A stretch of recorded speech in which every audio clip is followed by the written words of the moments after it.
Hola, bienvenidos a Ruta Tecnológica, el mini podcast de Entel Empresas. Soy Matías del Río y te invitamos a revisar la actualidad y las tendencias de la industria, donde recogemos notas relevantes de la prensa para mantenernos alerta y pensando.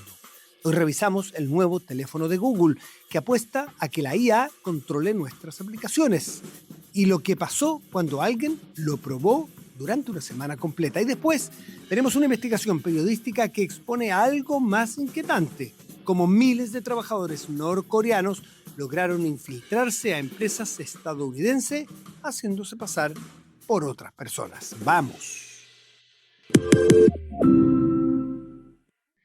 Google acaba de presentar su nueva línea de teléfonos Pixel 11 que llega al mercado con una apuesta clara: convertir la IA en la interfaz central del dispositivo por encima de las aplicaciones tradicionales. El asistente Gemini puede, en teoría, hacer compras, reservar mesas en restaurantes y pedir transporte en nombre del usuario, simplemente a partir de una instrucción de voz. Sin embargo, la prueba de una semana realizada por un columnista de tecnología del New York Times arrojó resultados dispares. Al pedirle a Gemini que reserve una mesa para dos en un restaurante de San Francisco, el asistente mostró horarios disponibles que luego desaparecieron sin completar la reserva. Al intentar dictar una lista de compras larga para un pedido de supermercado, el teléfono se apagó a la mitad de camino. El mismo botón que activa a Gemini es el botón de encendido, y mantenerlo presionado por más de un minuto reinicia el dispositivo, dice la reseña de New York Times. No todas las funciones nuevas tuvieron el mismo resultado. La función de doblaje automático de video y podcast a otros idiomas, que además busca imitar la voz original del narrador, funcionó de forma más consistente, aunque hablantes nativos señalaron que las traducciones resultaban a veces demasiado literales.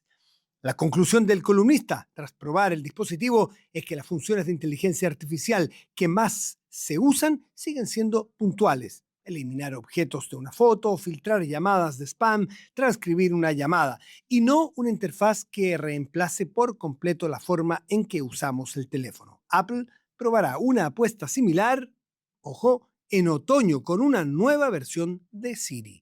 ¿Estamos ante una etapa de transición hacia teléfonos verdaderamente gobernados por la IA? ¿O el público seguirá prefiriendo mantener el control manual de sus tareas cotidianas, aunque la tecnología ya se lo ofrezca? Estás escuchando Ruta Tecnológica, una presentación de Entel Empresas.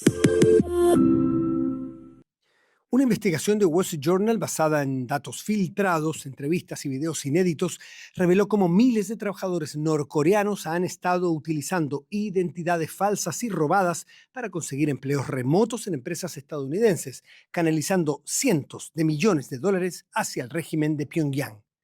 El reportaje documenta cómo un solo equipo de estos trabajadores logró infiltrarse en al menos 8 empresas distintas en apenas unos meses, haciéndose pasar por profesionales de tecnología con currículums y perfiles construidos para superar los procesos de contratación remota. La mecánica no depende de una vulneración técnica sofisticada, sino de una falla más humana: la dificultad de verificar a la distancia que la persona detrás de una entrevista de video es quien dice ser. El caso se suma a una seguidilla de alertas sobre seguridad en la red reportadas esta misma semana. El grupo de Ransomware Club, vinculado en el pasado a ataques contra British Airways, afirmó haber vulnerado a la petrolera Shell y al fabricante de dispositivos médicos Philips, entre otras 50 empresas en el mundo. Philips confirmó el incidente. Shell dijo estar investigando un posible caso. Ambas historias, aunque distintas en su mecánica, apuntan a una misma tensión. A medida que el trabajo remoto y la contratación a distancia se normalizan, las empresas dependen cada vez más de procesos de verificación que no fueron diseñados para un mundo sin presencia física.